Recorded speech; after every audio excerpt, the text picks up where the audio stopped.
안녕하세요. 절대갑TV의 명품 PD 한PD입니다. 6월 이후의 시장을 한마디로 요약하면 지금 서울 수도권의 시장은 태풍 속으로 들어가는 느낌이에요. 그만큼 시장이 지금 뭐랄까요, 큰 변곡점에 서 있는 것 같아요. 자, 오늘 그 주제를 가지고 한번 이야기해 보겠습니다. 이번 주에 한국감정원 주간 아파트 시세를 보면 서울 집값이 0.1% 상승을 했다고 해요. 자, 이것은 4개월 만에 최대치예요. 그러니까 올해 들어서 최대치 상승을 하고 있다. 자, 그러니까 6월달 태풍 속으로 들어가고 있다고 하는 거예요. 자, 이렇게 상승하는 그 가장 큰 그 핵심은 뭐냐면 바로 이 두 가지예요. 강남의 재건축에서 시장에 사람들이 몰렸고, 자, 그것은 이제 똘똘한 한 채라는 것에서 시작된 거예요. 자, 이게 왜 시작됐냐? 이제 그게 또 문제라는 거죠. 자, 그것은 바로 이제 규제 때문에 그렇다는 거예요. 그 다음에 이제 강남이 뜨니까 강남을 토지거래 허가 지역으로 규제를 했잖아요. 자, 그러니까 어디로 가겠어요? 또 풍선 효과가 일어났다. 자, 그래서 노원 그리고 강남 주변에 있는 서초, 송파, 자, 이런 곳들이 강세를 지금 띄고 있다. 자, 그런데 이게 이제 항상 문제가 뭐냐면 이렇게 집값이 뛸 수 있는 가장 근본적인 원인은 또 전셋값이에요. 전셋값이 또 폭등을 하면 집값은 또 움직일 수밖에 없는 거예요. 강남의 재건축이 움직일 때 또 전셋값도 조금 잠잠하던 전셋값도 또 움직이기 시작했다. 자, 그것은 뭐 정해진 순서예요. 정해진 순서. 왜냐하면 서울 수도권에 올해 내년 계속 물량이 모자르다는 것은 계속 전문가들이 지적을 했기 때문에 당연히 전세 가격이 지금 올라갈 수밖에 없는 거예요. 자, 강남을 중심으로 한 전세값 상승폭이 지금 커지고 있다라는 거예요. 그러니까 매매가도 상승을 하고 있고 전세 가격도 상승을 하고 있고, 이 두 가지 압박이 6월 이후의 시장을 압박하고 있다라는 거예요. 압박하고 있다. 그래서 6월 이후에 서울 수도권 시장은 태풍 속으로 들어가고 있다라는 거예요. 자, 수치를 보면 다 우상향이에요. 우상향. 자, 서울 아파트 매매 가격이 전주 대비 0.10, 그리고 지난주 0.09보다 상승폭이 커졌어요. 이게 2월 첫째 주에 0.10 이후에 가장 15주 만에 가장 많이 올랐다라는 거예요. 자, 우상향 하던 것이 큰 폭으로 상승을 시작했다라는 거예요. 근데 중요한 건 지금 어떤 시기냐, 이거 어떤 시기냐. 보유세로 가장 그 매물들이 많이 나왔고, 그리고 급매물들이 거래가 된 시기인데, 자, 그 급매물들이 다 소화가 되고 다시 가격이 뛰기 시작했다. 자, 이게 문제라는 거죠. 좌파 정부에서 문제가 되는 게 이 규제가 문제가 되는 거예요. 결국 이 규제가 집값 상승의 어떤 휘발유 역할을 하는 것 같아요. 전체적으로 보면 강남의 재건축이 뛰었다는 건 뭐냐면 입주권을 확보한다는 것은 현재로 봐서는 어떤 가장 투자 가치가 있는 상품이 되어버렸잖아요. 뭐 이제 다주택자가 될 수가 없는 상황이니까, 자, 결국은 강남에 똘똘한 한 채로 몰릴 수밖에 없는 거예요. 그러니까 역시 규제 때문에 이곳으로 다 몰렸다. 신축 확보를 위한 재건축 단지로 다 몰렸다.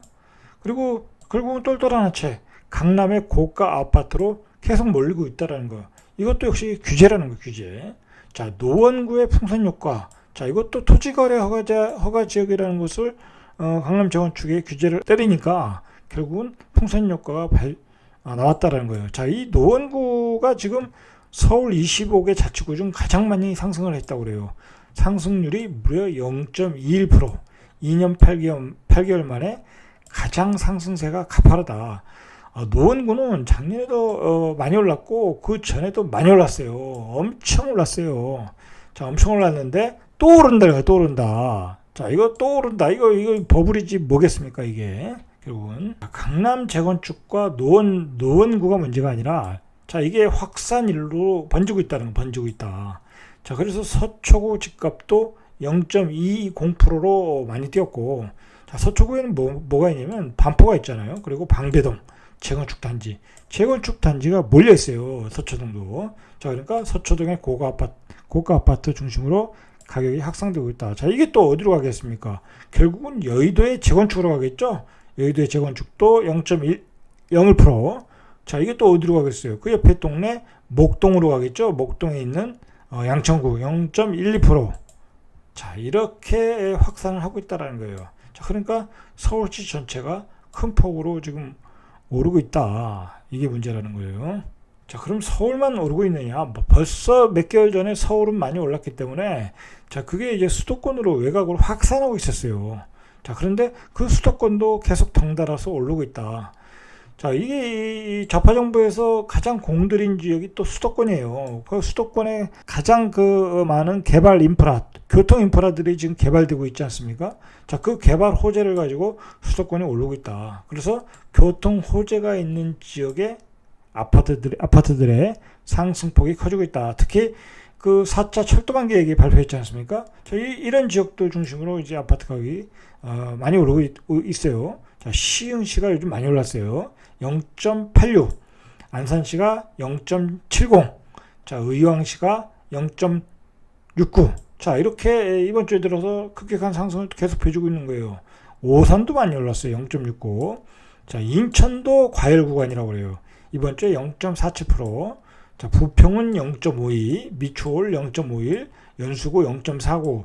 자, 이렇게 수도권 외곽으로까지 다 확산이고 있다, 집값이. 아까도 얘기했듯이 지금 문제가 뭐냐면 결국은 사람들이 또 이거 잘못하면 그 연끌을 해서 또 집값에 불을 당길 수 있는 요소가 뭐냐면 이 전세 가격이 또 심상치 않다라는 거예요. 전세 가격이.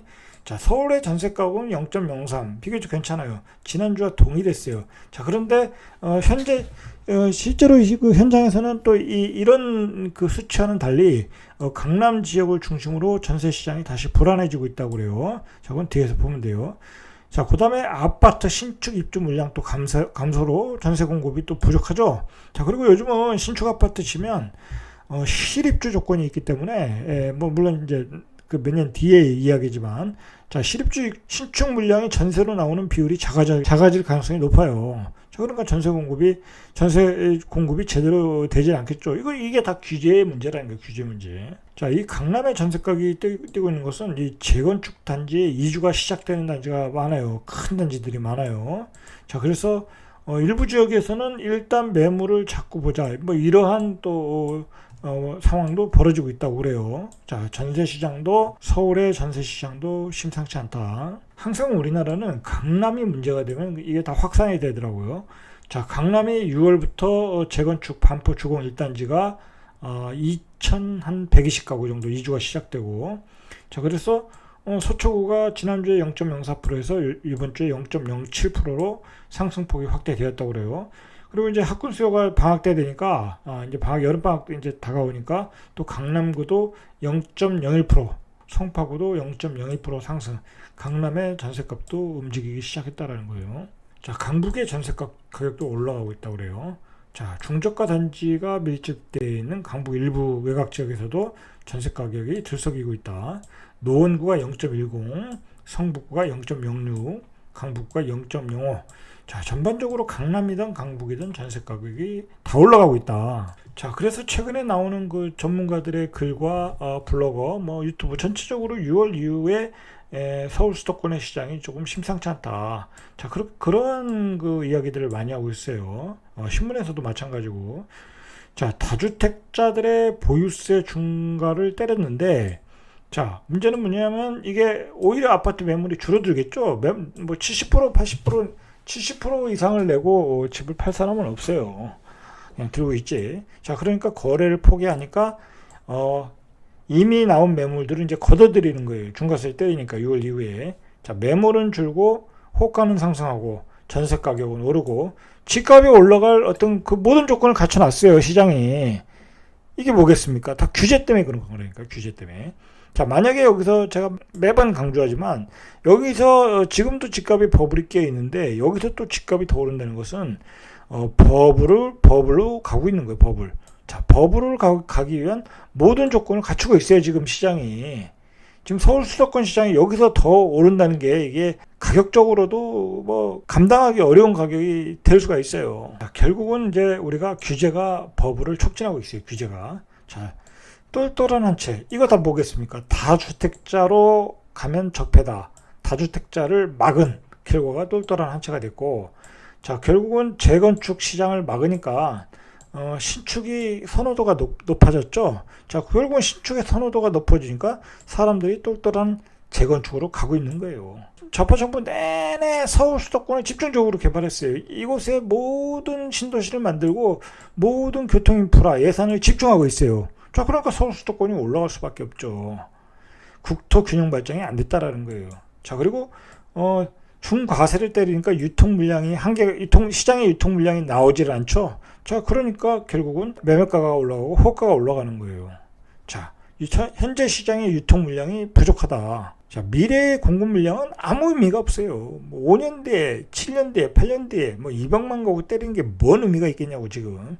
자, 그러니까 정부가 지금 현재 유통 물량을 짜내기 위해서 오직 하면 그 임대사업자 그 해제되는 매물들을 6개월 안에 시장에 내놔라. 안 그러면 다 중과세 때리겠다라고 법안을 발의를 준비한다고 그러죠. 자, 이런 대책까지 만들고 있는 거예요. 이런 대책. 자, 중요한 건 뭐냐면 이 중과세를 폐지해야 되는데 그건 또 이 급진 그 좌파 내에서의 그 강경파에 의해서 그 얘기도 못 꺼내고 있어요. 얘기도 못 꺼내고 있어요. 자, 그러니까 어쩔 수 없이 이대로 가면 집값은 또 폭등할 수밖에 없어요. 말이 필요 없는 거예요. 말이 필요 없는 거예요. 시장의 유통 물량은 부족하고 전세 가격은 올라가고 가격은 올라가는데 그걸 어떻게 안 쫓아가서 살 수가 있냐고 일반인들이. 자, 이거 심각한 상황이에요. 심각한 상황. 자, 모든 원인은 부동산을 주택시장을 정치적인 프레임을 가지고 보면 돼요. 정치적인 프레임을 가지고 보기 때문에 그런 거예요. 그래서 그나마 이제 나오는 정책이 임대사업자, 결국은 임대사업자가 이제 거의 이제 적폐가 되지 않았습니까? 투기 세력의 적폐가 됐으니까 그 사람 물량을 뺏어라. 그것도 여론몰이 하잖아요. 자, 그래서 임대사업자의 물량을 내놓으면 시장에 풀리지 않을까. 자, 이게 또 어이없는 대책이라는 거죠. 어이없는 대책. 자, 결국은 해법을 못 찾고 있어요. 이 정치적 프레임을 갖고 있기 때문에. 그리고 시장은 자꾸 또 폭등 전야로 가고 있는데 어떤 시장의 그 심각성을 전혀 좌파 정부가 인식을 못하고 있는 것 같아요. 자, 그러니까 이제 어쩔 수 없이 시장은 버블 구간으로 들어가고 있는 것 같아요. 자, 그런데 만약에 생각을 해보세요. 여기서 만약에 또 2006년 같은 그 폭등장이 온다, 여름에. 자, 그러면 이거 서울 집값이 또 폭등한다. 그러면 이제 연말에는 대선 전국이에요. 대선 전국. 자, 대선 전국이고 내년엔 대선을 치러야 되는데 이거 이렇게 되면 그 지금 좌파 정부에게도 치명타가 될 수 있어요. 치명타. 자, 그걸 지금 잘 모르는 것 같아요. 상황을 잘 인식을 못하고 있는 것 같아요. 자, 어쨌든 그 보궐선거 이후에 부동산 민심이 폭발했기 때문에 지금 뭐 부동산 특별위원회를 만들어서 완화 정책을 내놓겠다고 막 준비 중이잖아요. 근데 뭘 좀 완화하려고 하면 또 강경파가 가만히 있질 않아요. 그러니까 지금 이러지도 못하고 저러지도 못하고 완화 정책이라고 또 내놓고 있는데 무슨 LTV 또 규제하고 뭐 완화 정책이라고 내놓고 있는데, 자, 그것은 지금 시장이 또 뭐랄까요, 그 폭등 전야의 시장에 또 어떤 불을 붙이는 그런 역할을 하고 있어요. 오히려 지금은 가장 필요한 게 시장의 유통 공급 물량을 만들어내야 되는데, 자, 그거는 거의 그 방법이 양도세, 중과세 완화밖에 없는데, 뭐 그거는 뭐 얘기도 못 꺼내고 있으니까. 자, 결국은 지금 대책이라는 게 역으로 가고 있다. 역으로 가고 있다. 자, 만약에 6월 이후에 여름에 또 집값이 폭등하면 말 그대로 지금은 완전히 그 대선 선거 일정과 맞물려 가지고 지금 좌파 정부에게는 큰 낭패가 될 수 있어요. 제 개인적으로 볼 때는 이 지금의 분위기를 꼭 어떤 분위기냐, 2006년의 여름 시장하고 비슷한 분위기에 지금 가는 게. 자, 2006년이 어떤 시장이냐, 뭐 이건 제가 다음 시간에 한번 2006년의 시장과 지금의 시장을 한번 비교를 해보면서 이야기해 보겠습니다. 그 2006년에 24%가 됐어요. 24%가. 자, 그때도 공급이 모자란 시기였고 사람들이 집이 모자르고 공급이 모자르고 하니까 말 그대로 그때는 그 외곽에 있는 아파트들이 많이 올랐어요. 많이 올랐고 강남에서 시작해서 또 외곽에 있는 아파트로 많이 올랐다. 비슷한 현상으로 가고 있다. 비슷하게. 그때 빌라까지 막 2배로 올랐어요. 그때 집이 모자라가지고. 자, 그러한 분위기로 가고 있다. 그런 마지막 화려한 불꽃을 튀길 수 있는 시장으로 가고 있다. 자, 비슷하면서도 다른 점이 있어요. 그럼 뭐 다음 시간에 좀 자세히 이야기해보고. 자, 문제는 뭐냐면 만약에 이 여름에 또 이 가격이 폭등한다고 하면 말 그대로 이 돌이킬 수 없는 버블이 발생한다라는 거예요.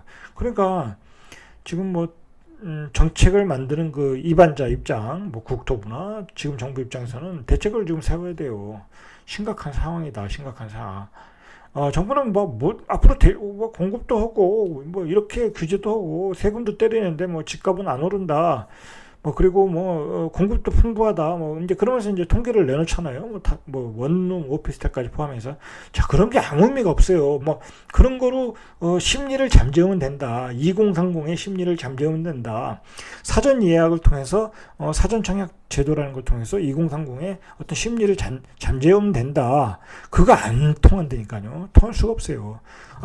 지금 요번에 봤잖아요. 그 동탄이나 뭐 과천 지식당 부탄에서 보면 그 사전 청약이라는 건 거의 이제 만점 아니면 만점에 가깝지 않으면 당첨 가능성이 없는 거예요. 그걸 이미 다 알고 있는데 그게 뭔 의미가 있겠냐고, 뭔 의미가 있겠냐고. 아무 의미가 없다니까요.